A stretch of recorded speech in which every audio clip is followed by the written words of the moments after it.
Ilona Maher makes her opinion of Caitlin Clark's WNBA salary extremely clear.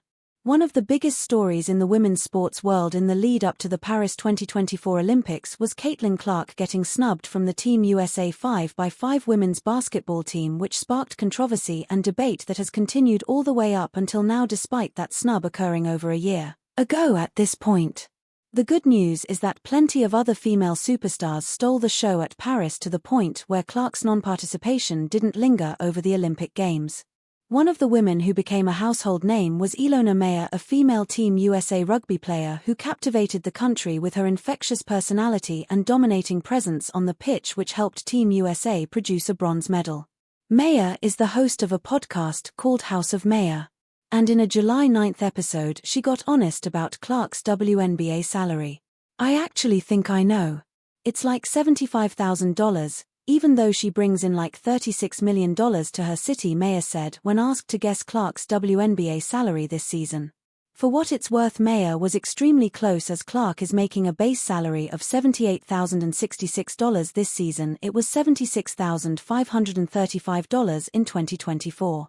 Maher then accurately explained the current WNBA collective bargaining agreement (CBA) negotiations, saying that players want their max salaries to increase from about $250,000 to around $1 million.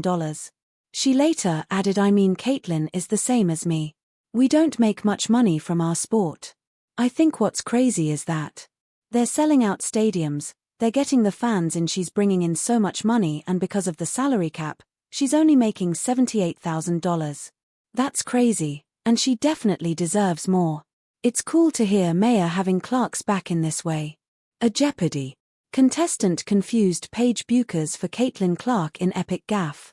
Most all sports fans can tell you the difference between Indiana Fever superstar guard Caitlin Clark and Dallas Wings superstar guard Paige Bueckers. However, this contestant on Wednesday night's episode of Jeopardy completely whiffed on identifying Bueckers during a description of her career at UConn. The contestant in question heard a pretty clear description of Bueckers with a photo to support it from host Ken Jennings, only to buzz in and guess that the prompt was describing Clark. Yes, this Jeopardy contestant confused Bueckers for Clark. It's not that the contestant got the question wrong, it's that the contestant knew who Clark was and still guessed her after hearing a description and seeing a photo of Bueckers. Consider us pretty baffled. It's not that the contestant got the question wrong, it's that the contestant knew who Clark was and still guessed her after hearing a description and seeing a photo of Bueckers. Consider us pretty baffled. Well, maybe this Jeopardy contestant will brush up on his WNBA superstars before competing on the show again.